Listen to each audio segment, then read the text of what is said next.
최근에 AI 기술의 발전에 의해서 오늘날은 정말 놀라운 변화들을 경험하고 있습니다. 이처럼 AI 기술을 통하여서 과학기술이 발전하고 산업이 발달하고 있는 가운데 있지만 사람들은 점점 마음과 정신이 혼란해지고 이상해지고 있습니다. 왜냐하면 이런 정신과 마음이 혼란한 가운데 있는 상황에서 마귀와 그의 세력들이 역사하고 있기 때문입니다. 우리는 우리의 육신의 눈을 가지고 이 땅의 것들을 바라보며 살아가고 있습니다. 그래서 이것이 다 전부라고 생각합니다. 하지만 눈에 보이는 세계가 전부가 아닙니다. 우리의 육신의 눈에 보이지 않는 영적인 존재가 있고 영적인 세계가 있습니다. 그 영적인 세계가 눈에 보이는 이 물질 세계를 자주하고 있고 붙들고 있는 것입니다. 그 영적인 세계에서 역사하는 힘이 누가 하면 바로 이 마귀의 세력들입니다. 마귀는 지금도 사람들 가운데 역사하고 우리가 살아가고 있는 세상에서 역사하고 있습니다. 그러므로 우리 그리스도인들은 이 마귀와 그의 세력들에 대해서 알아야 하는 것입니다. 지피지기면 백전백승이다 라는 말이 있습니다. 적을 알고 나를 알아야 100번 싸워서 100번 이길 수 있다. 먼저 우리는 적을 알아야 됩니다. 성도들의 적은 눈에 보이는 세상이 아닙니다. 눈에 보이지 않는 세상에서 역사하는 힘이 바로 성도들의 적입니다. 그러므로 성도들은 눈에 보이지 않는 세계 속에서 역사하는 이 마귀의 영적 세력들을 분명히 알고 싸워야 하는 겁니다. 물론 우리의 힘으로 싸울 수 없습니다. 우리는 육의 존재이기 때문에 영적인 존재와 싸워서 이길 수가 없는 거예요. 그러나 우리는 예수 그리스도의 이름을 힘입어야 됩니다. 예수님께서 마귀보다 강력한 분이시기 때문에 예수님의 힘을 힘입고 우리는 영적인 싸움을 싸워 나가야 합니다. 그리고 아직까지도 세상 속에서 예수님을 알지 못하고 이 마귀의 세력 가운데 좋은 노릇하는 사람들을 해방시켜 나가야 됩니다. 우리가 살고 있는 이 세상, 정치, 경제, 사회, 문화, 교육, 의료 이런 모든 세상은요 마귀가 이미 장악하고 있어요. 마귀가 강력하게 역사하고 있습니다. 그러므로 그리스도인들은 우리가 살아가고 있는 이 세상을 향하여서 예수 그리스도의 이름으로 대적하고 또 예수님의 능력으로 마귀의 권세에 사로잡힌 사람들을 자유케 하는 그런 책임과 의무가 있는 것입니다. 오늘 본문은 바로 예수님께서 마귀를 쫓아내시는 내용을 우리에게 보여주고 있습니다. 자, 26절, 27절 말씀 읽어보겠습니다. 시작. 그들이 갈릴리 맞은편 거라사인의 땅에 이르러 예수께서 육지에 내리시매 그 도시 사람으로서 귀신 들린 하나가 예수를 만나니 그 사람은 오래 옷을 입지 아니하며 집에 거하지도 아니하고 무덤 사이에 거하는지라. 26절 보시면 그들이 갈릴리 맞은편 거라사인의 땅에 이르러 예수님과 제자들은 갈릴리 호수를 배를 타고 건너려고 하였습니다. 그때 어떤 일이 났습니까? 어부들인 제자들도 한 번도 경험하지 못한 광풍이 불었어요. 광풍. 이 광풍은 엄청난 바람과 비를 동반한 것이었습니다. 어부들인 제자들조차도 감당할 수 없는 그런 강력한 세력이었어요. 그리고 배는 점점 침몰해 갔습니다. 그때 제자들은 예수님을 깨웠습니다. 주여 주여 왜 참고 있습니까? 우리를 도와주옵소서. 예수님께서 바람과 물결에 하여서 잠잠하라 고요하라 명령하시니까 그 바람과 물결이 잠잠해졌어요. 근데 예수님께서 명령하신 그 대상은 단지 바람과 물결만이 아니었습니다. 그 뒤에서 역사하는 영적인 세력을 향하여서 예수님께서 꾸짖으시고 명령하신 것이에요. 그러자 바람과 물결이 다 잠잠해진 겁니다. 그리고 예수님께서는 제자들과 함께 배를 타고 이제 갈릴리 맞은편 거라사인의 땅에 이르렀어요. 여기서 한 사람을 만납니다. 27절 말씀 보시면 예수께서 육지에 내리시며 그 도시 사람으로서 귀신 들린 자 하나가 예수를 만나니 그 사람은 오래 있지 아니하며 집에 거하지도 아니하고 무덤 사이에 거하는 자다. 예수께서 만난 이 사람에 대해서 27절은 너무나 자세하게 설명하는데 첫 번째가 어떻게 설명하고 있는가 하면 그 도시 사람이라고 이야기합니다. 이 거라사 지역의 한 사람이라는 거죠. 그 도시 사람이라는 것은 이 사람은 과거에 그 마을에서 정상적인 삶을 살아갔던 사람이라는 것을 보여주는 거예요. 어쩌면 이 사람은요, 한 가정의 가장일 수 있습니다. 또 어느 집안의 아들일 수 있어요. 이 사람의 나이가 어떤 나이인지 정확히 말하고 있지 않기 때문에 알 수 없지만 이 사람은 그 거라사라는 지방에서 어느 마을의 집안의 아들이나 또 가장으로서 정상적인 삶을 살아갔던 사람이었습니다. 그런데 이 사람을요, 귀신이 사로잡은 거예요. 사로잡으니 어떻게 바뀝니까? 20절 말씀 보시면 오래 옷을 입지 아니하며, 옷을 입지 않았다는 거죠. 이것은 인간성 상실을 말합니다. 더 나아가서 집에 거하지도 아니하였다. 여러분, 집이라는 것은 일단 주거를 말하고 있는 거죠. 하지만 여러분, 이 집은요, 단지 잠을 자는 주거의 장소만이 아닙니다. 이 집이라는 것은 한 사람이 세상을 살아가면서 평안을 누릴 수 있는 것이고, 안식을 누릴 수 있는 것이고, 가족들과의 교제를 누릴 수 있는 것이 바로 집입니다. 그런 정상적으로 거라사 땅에 살면서 한 집에 거주하면서 그 집이 주는 안식을 누리고 평안을 누리고 가족들과의 교제를 누렸던 그런 사람이었습니다. 그런데 귀신에 사로잡히니까 그는 옷을 입지도 아니하고 집에 거하지도 않는, 평안을 잃어버리고 안식을 잃어버리고 교제를 잃어버린 그런 사람으로 전락하고 말았습니다. 여러분, 이런 사람의 모습은 오늘날 어쩌면 현대인들의 모습을 적나라하게 보여주고 있습니다. 사람들은 집에 살고 있어요. 그러나 그 집에는 무엇이 없어요? 안식이 없어요. 평안이 없어요. 가족들 간에 진정한 교제가 없습니다. 남자, 아버지란 존재, 남편이란 존재는 직장에서 돈을 벌고 돈을 경제적으로 갖다 주는 장소. 아이들은 하루 종일 공부만 하는 아이들. 그렇게 가족들 간에 갈라지고 분열되고 서로 대화와 교제가 상실되고 있어요. 이것이 오늘날 현대인들의 집에 거하고 있는 모습입니다. 일을 마치고 집에 들어와서 잠을 잡니다. 그러나 그를 괴롭히는 불안과 초조 때문에 진정한 안식을 집 안에서 누리지 못하고 있는 겁니다. 그리고 더 나아가서 우리가 살고 있는 이 사회는요, 어쩌면 정신병에 걸린 사회입니다. 수많은 사람들이 온갖 정신질환에 시달리고 있어요. 우울증이나 조현병이나 이런 정신질환이 너무나 많아요. 심지어 초등학생 4명 중에 1명이 정신질환을 의해서 치료받은 경험이 있다 할 정도로 우리 사회는 이 정신질환에 몸살 앓고 있어요. 과거 일본의 1970년도에 히키코모리라는 말이 유행했습니다. 그런데 그것이 오늘날 우리 사회에도 여전히 퍼지고 있어요. 청년들이 히키코모리 되고 있습니다. 40대, 50대 가장들이 히키코모리가 되고 있어요. 사회와 단절, 가족과의 단절 속에서 진정한 안식과 평안을 누리지 못하고 홀로 그렇게 사람들은 살아가고 있습니다. 그러다 보니까 수많은 정신질환에 시달리게 되어지고 그로 인하여서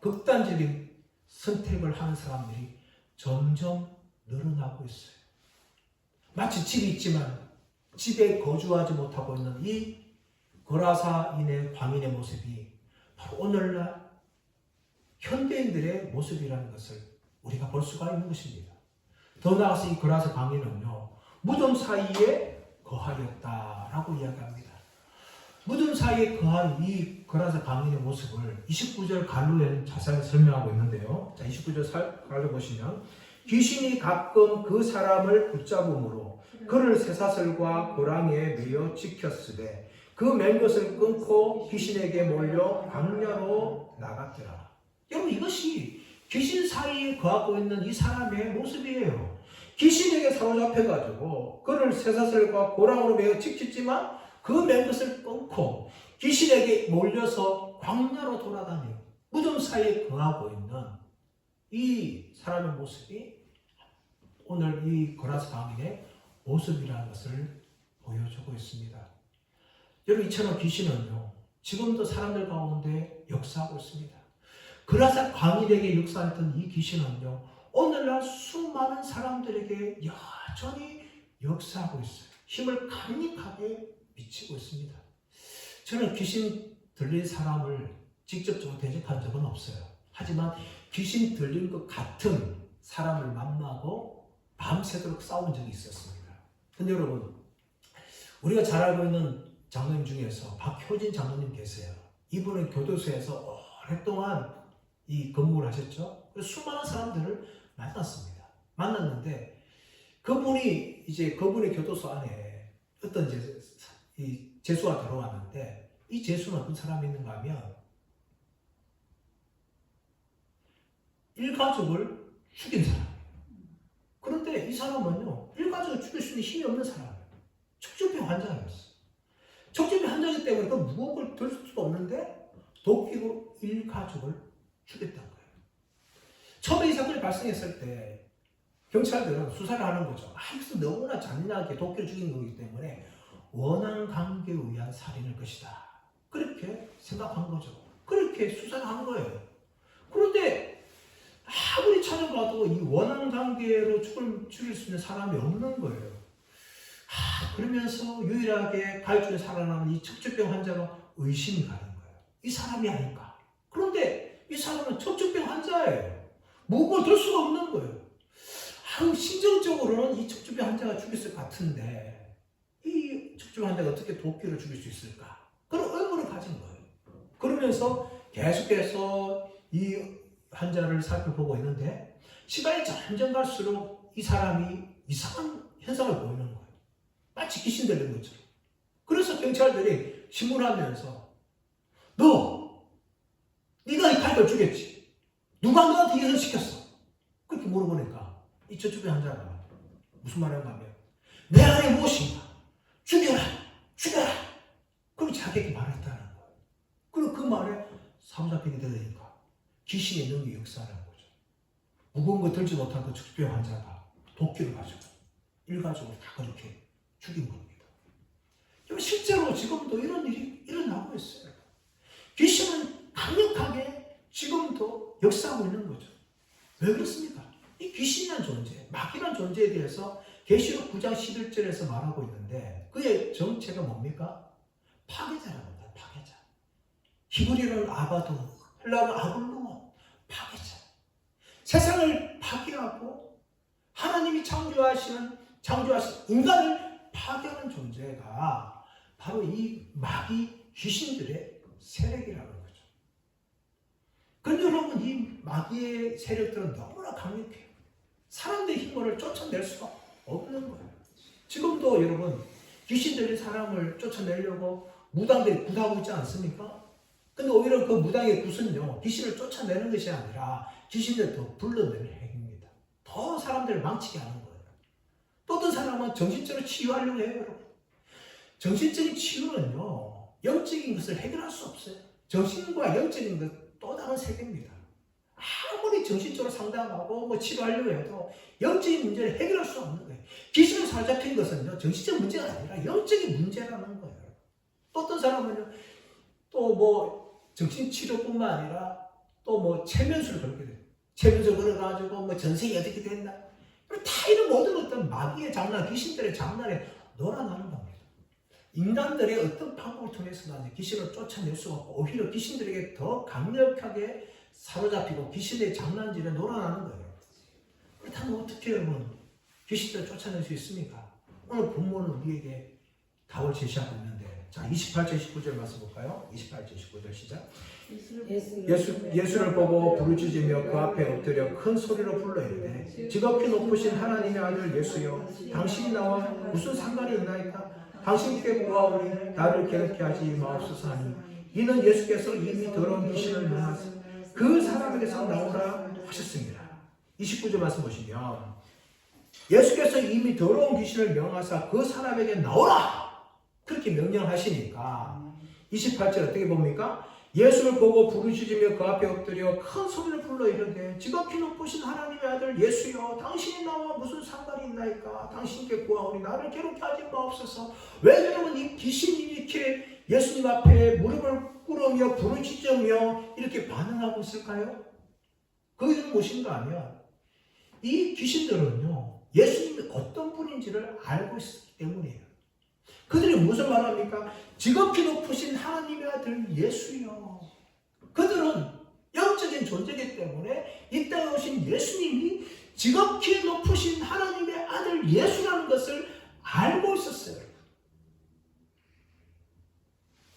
그렇기 때문에 예수님 앞에 무릎 꿇으며 예수님께서 나오라 명령하니까 엎드려 부르짖으며 당신이 나와 무슨 상관이 있는데 나를 이렇게 괴롭게 하십니까? 나 혼자 나도 없어서 이렇게 부르짖으며 예수님께 사정을 하는 겁니다. 예수님이 왜 고라스 광인을 만나자마자 그 광인을 붙잡고 있는 귀신들이라고 이렇게 명령하십니까? 왜 나오라 명령하십니까? 바로 예수님은 지극히 높으신 하나님의 아들이시기 때문입니다. 그 예수님께서 귀신 앞에 서서 이렇게 명령할 수 있는 거예요. 근데 여러분, 사탄, 귀신의 존재 어떤 존재입니까? 이들은요, 특히 사탄은요, 원래 하나님을 찬양했던 천사장이었어요. 근데 어느 날 자신의 아름다운 신체하는 거죠. 야, 나 정도 되면 하나님께 꿀릴 게 뭐가 있어? 하면서 자신을 하나님보다 더 높이려고 했어요. 그래서 타락하게 된 것이죠. 그리고 천사 3분의 1을 가지고 하나님을 대적하다가 천사가 미가엘을 일거는 천사들과 대결하였고 패배하였고 그들은 쫓겨서 땅에 내려온 존재입니다. 그런데 이들은 강력하게 지금도 역사하고 있어요. 그래서 예수님께서 이 땅에 오신 것이죠. 하나님의 아들이 오신 것은 마귀를 멸하시니라. 요한일서 3장 8절에 말씀하는 것처럼 이 땅에 예수께서 오신 이유는 무엇인가 하면 마귀를 멸하러 오신 거예요. 마귀를 멸하여서 그 마귀의 권세와 죄의 권세에 사로잡힌 하나님의 백성들을 구원하시기 위해서 예수께서 이 땅에 오신 것이죠. 마귀는 그것을 알고 있는 거예요. 자기들을 멸하러 오신 예수님을 알고 있는 겁니다. 그래서 마귀들은 지극히 높으신 하나님의 아들 예수여, 우리를 괴롭게 하지 마옵소서. 그렇게 무릎을 꿇으며 예수님께 사정하고 있는 것입니다. 여러분, 이것이 세상을 이길 수 있는 하나님의 능력입니다. 우리의 힘으로 이길 수 없어요. 예수의 힘으로 이겨야 되는 겁니다. 그러니까 여러분, 마귀는요 끝까지 자기가 멸망할 때까지 대적하는 거죠. 마귀는 예수님께서 이 땅에 오시자마자 예수님을 죽이려고 했습니다. 헤롯 대왕을 통해 가지고 2살 이하의 모든 아이를 죽여라. 그렇게 명령하였어요. 또한 갈릴리 사람들 충동하여서 예수님을 남들이고 올라가가지고 그것을 밀어버리려 했습니다. 또한 최근에는 갈릴리 바다를 지나갈 때에 바람과 물결을 통하여서 폭풍을 통하여서 예수님과 제자들을 침몰시키려고 했어요. 물에 수정시키려고 하였습니다.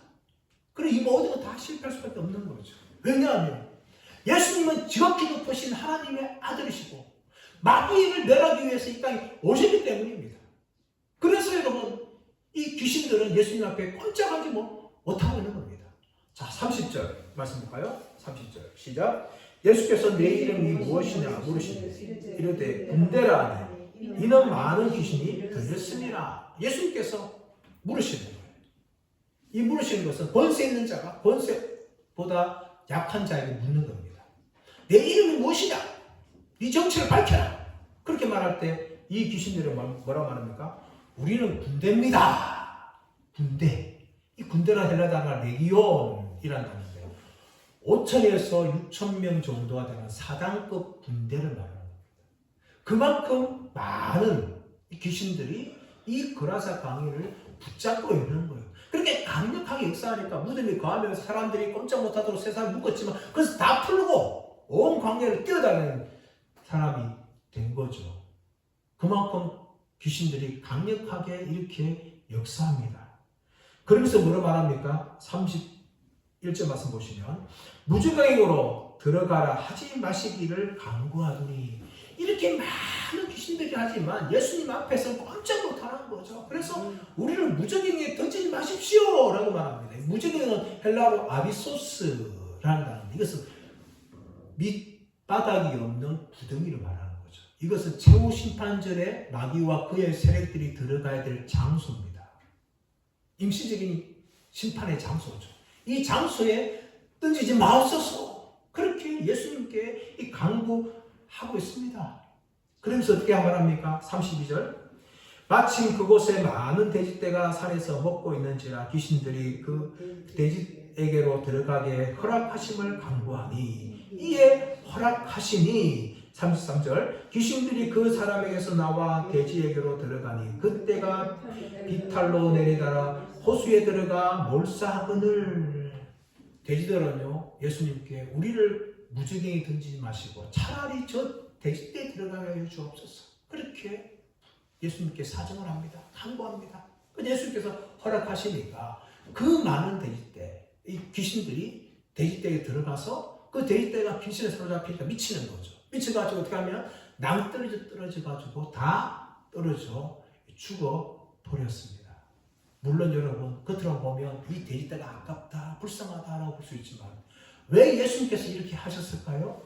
그 이유는 무엇인가 하면 한 영혼이 천하보다 귀하기 때문입니다. 예수님 앞에서는요 한 사람의 영혼이 수천 마리의 돼지떼보다 훨씬 더 귀하기 때문입니다. 여러분 이것이 바로 예수님께서 이 땅에 오신 이유입니다. 왜 하나님의 아들 예수님께서 하늘의 그 영광의 보좌를 부리시고 낮고 낮은 인간의 몸으로 이 땅에 오셨을까요? 바로 천하보다 귀한 우리 한 영혼을 구원하시기 위해서 이 땅에 오신 것입니다. 이 수천 마리 돼지떼 마가복음 5장 말씀 가보시면 2천 마리라고 정확하게 이야기합니다. 2천 마리가 된 돼지떼에게 왜 귀신이 들어가도록 허락했습니까? 바로 거라사 한 영혼을 불쌍히시고 그를 귀신들의 세력에서 구원하시기 위해서 예수님께서 허락을 하신 것입니다. 그러자 여러분 이 거라사 광인이요 더 이상 이제 광인이 아닙니다. 그가 온전한 사람으로 변화됩니다. 자 34절 35절 시작. 치던 자들이 그 이루어진 일을 보고 도망하여 성내와 마을에 알리니 35절. 사람들이 그 이루어진 일을 보러 나와서 예수께로 귀신 나간 사람이 옷을 입고 정신이 온전하여 예수의 발치에 앉아있는 것을 보고 두려워하거늘. 이 사람을 잡고 있던 그 많은 귀신들이 떠나가자 이 사람이 완전히 변화되어집니다. 35절 말씀 보시면 예수께로 귀신 나간 사람이 옷을 입고 정신이 온전하여 예수의 발치에 앉아있는 것을 보았다라고 이야기합니다. 이 사람은 옷을 입었어요. 이것은 이 사람의 참 인간성이 회복된 것을 보여주는 것입니다. 귀신에 사로잡혔을 때 그는 참 인간다움을 상실했어요. 그래서 옷을 벗고 자신의 수치를 모르면서 살아가는 거죠. 여러분 지금도 여러분 예수 믿지 않는 사람들은 영적으로 옷을 벗은 상태입니다. 참 인간됨을 상실했어요. 뉴스 나온 죄악들을 보십시오. 어떻게 이것이 인간이 할 수 있는 죄들입니까? 상상치 못하는 끔찍한 일들이 뉴스의 사건에 도배되고 있습니다. 거짓말치고 사기치고 사람들을 죽여도 조금의 양심에 가책이 없어요. 떳떳합니다. 여러분 범죄자들 뉴스에 나온 걸 보십시오. 너무나 떳떳한 모습을 보여주고 있는 거예요. 그런 끔찍한 죄를 저지르면서도 한 점의 부끄러움을 보여주지 않습니다. 이게 어떤 모습입니까? 인간성 상실됐다는 거죠. 참 인간이라면 어떻게 그런 죄를 저지르며 그런 죄를 저지른 후에 어떻게 그렇게 뻔뻔할 수 있습니까? 인간의 모습이라는 거죠.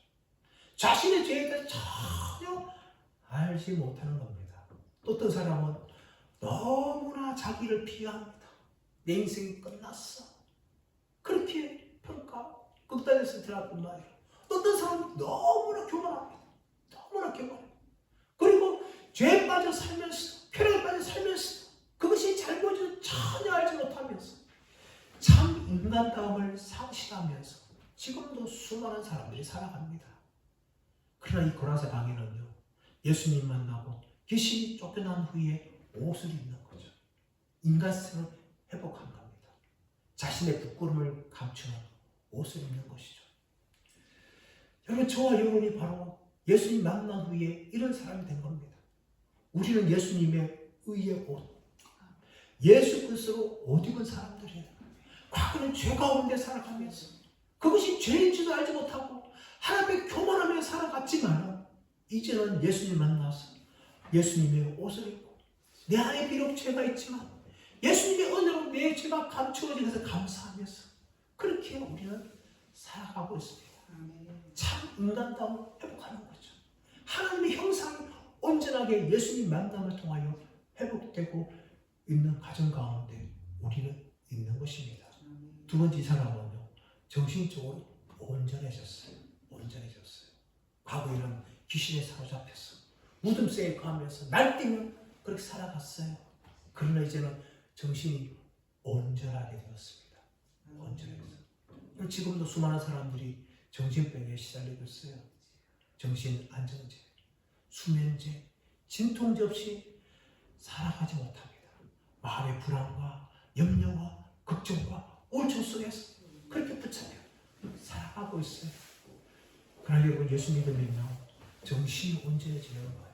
물론 우리의 삶에는 수많은 문제들이 있습니다. 내 힘으로 감당할 수 없는 그런 어려움들이 있어요. 그러나 그것이 있다 해도 우리 미치지 않습니다. 왜 그렇습니까?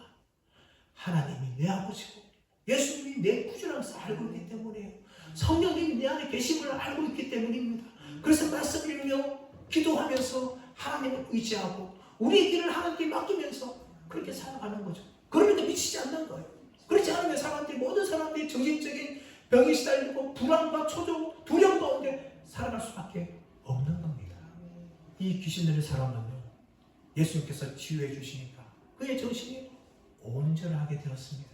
더 나아가서 여러분, 이 사람은 예수님의 발치에 앉아 있어요. 예수님의 발치에 앉아 있다는 것은 예수님을 경배하고 예수님의 말씀을 듣는 것을 이야기합니다. 여러분, 이전에는 이 사람은 귀신에 사로잡혀서 예수님을 전혀 알지 못하였습니다. 예수님 만나고 나니까 이제는 예수님을 경배하는 사람으로 바뀝니다. 우리가 예수 믿기 전에는 무당이나 이런 허탄한 종교들에 붙잡혀 살아갔어요. 점을 치면서 우리의 미래가 어떻게 될 것인가, 그래서 알기를 원하면서 그것이 좀 좋게 나오면 마음의 평안을 찾고 그렇게 살아갔습니다. 그러나 예수 믿으면 그 모든 것이 다 헛되는 것을 알고 있는 거죠. 다 모든 것을 다 버립니다. 그리고 예수 믿기 전에는 술이라든지 담배라든지 마약이라든지 이런 것들 때문에 위로먹고 살아가지만 이제 예수 믿은 후에는 그 모든 것을 다 버립니다. 오직 예수님만이 나의 모든 것이다. 오직 예수님이 나의 평안의 근원이시다 라는 것을 믿으면서 그렇게 살아가는 것입니다. 이것이 바로 변화된 사람들의 모습이고, 오늘 본문에 나오고 있는 이 거라사 광인의 모습입니다. 그리고 이 사람은요, 이제 집으로 돌아갑니다. 평안과 안식과 교제의 장소였던 그 집으로 그는 돌아가는 사람이 되었습니다. 과거에는 평안을 잃어버렸습니다. 과거에는 진정한 안식을 잃어버렸습니다. 이제는 그가 집에 들어가며 통하여서 진정한 평안과 안식을 누리는 사람이 되었습니다. 그리고 그는 사명의 사람이 되었어요. 자, 39절 말씀 볼까요? 39절 시작. 집으로 돌아가 하나님이 내게 어떻게 큰 일을 행하셨는지를 말하라 하시니 그가 가서 예수께서 자기에게 어떻게 큰 일을 행하셨는지를 온 성에 전파하니라. 그가 집에 돌아간 이유는 단지 잃어버렸던 안식과 평안을 얻기 위해서만 아닙니다. 예수님에게 그 사람에게 사명을 주는 거죠. 너는 더 이상 내 발의 밑에 아래서 머무는 것이 아니라 너는 네가 있던 원래 집으로 돌아가라. 돌아가서 하나님이 내게 어떻게 큰 일을 행하셨는지 모든 사람에게 전하라. 그렇게 예수님께서 그 사람에게 사명을 주는 거예요. 사랑하는 여러분, 우리가 예수님 만난 후에는 우리는 이런 사명 받습니다. 너는 나를 만나서 네가 구원을 얻었고 영생을 얻었고 진정한 평안을 누린다. 네가 발견하는 그 영생과 구원과 진정한 평안을 너만 누리지 말고 네 주위에 있는 사람들에게 전하라. 그것이 바로 예수 믿는 우리들에게 주신 사명입니다. 우리는 과거에 거라사 광인들이었어요. 옷을 입지 아니하였고 집에 거하지도 아니하고 무덤에 거하면서 귀신에 사로잡혀서 그렇게 살아갔던 사람들이었습니다. 그래 예수님 만나서 우리는 귀신의 세력부터 해방되어지고 옷을 입어서 하나님의 참 형상을 회복하였고 정신이 온전해져서 하나님의 평강과 평안을 누린 사람들이 되었고 그리고 세상이 알 수 없는 진정한 기쁨과 안식을 누리는 사람들이 되었습니다. 이런 사람들이 되었기 때문에 예수님은 우리에게 무엇을 말합니까? 너는 네가 원속했던 집으로 돌아가라. 그리고 하나님이 내게 어떻게 큰 일을 행했는지 많은 사람들에게 증거하라. 그렇게 예수님께서 그 사람에게 사명을 주셨듯이 바로 우리에게도 이런 사명을 주신 줄 믿습니다. 그러나 여러분 본문에는요, 이런 너희 예수님의 놀라운 이 기적을 보면서도 예수님을 거절한 사람들의 모습을 보여주고 있습니다. 37절 말씀 시작.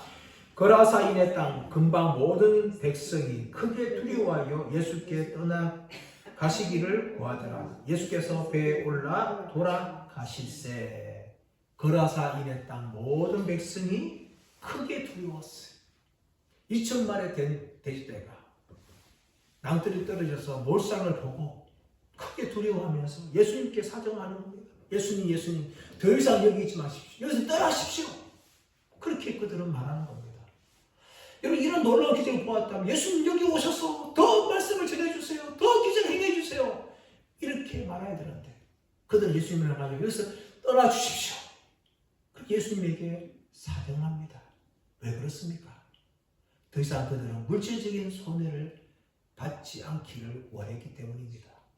아, 예수 여기 두다 가면 우리 남은 데이터들 다 죽겠구나 하면서 그들은 예수님을 거절한 겁니다. 여러분, 지금도 수많은 사람들은요, 이런 이유들 때문에 예수님을 거절하고 받아들이지 않습니다. 예수 믿었는데, 교회 나갔는데 어떻게 우리 집에 이런 일이 발생할 수 있나 하면서 그들은 예수님을 거절합니다. 자신에게 조금이라도 경제적인 피해나 문제가 발생하게 되어지면 예수님을 거절하는 겁니다. 이것이 거라사 땅에 있는 사람들의 모습입니다. 사람 여러분, 우리는 어떤 사람들입니까? 정말 예수님을 만나서 옷을 입고 정신이 온전해지고 집에 돌아가는 사명을 받은 사람입니까? 아니면 예수님을 만난 후에도 나에게 조그만 문제가 생기면 예수님을 거절한 사람입니까? 사람 여러분, 저와 여러분은 정말 예수님을 온전하게 만나는 사람들 되기를 축복합니다. 예수님을 만나서 정말 우리가 참 하나님의 형상을 회복하고 또 우리의 정신이 온전해지고 또 세상이 줄 수 없는 안식과 기쁨을 누리고 그리고 더 나아가서 이제 귀신에 사로잡힌 사람들 향하여서 예수를 믿으십시오. 예수님이 구원자입니다 라고 증거하는 사람들이 되기를 소원합니다. 그래서 우리를 증거를 통하여서 아직까지 예수님 알지 못하는 많은 사람들이 예수님께 돌아오는 이 놀라운 은혜들이 일어나는 축복의 통로로 쓰임받는 저와 여러분 모두가 되시기를 예수의 이름으로 축원합니다.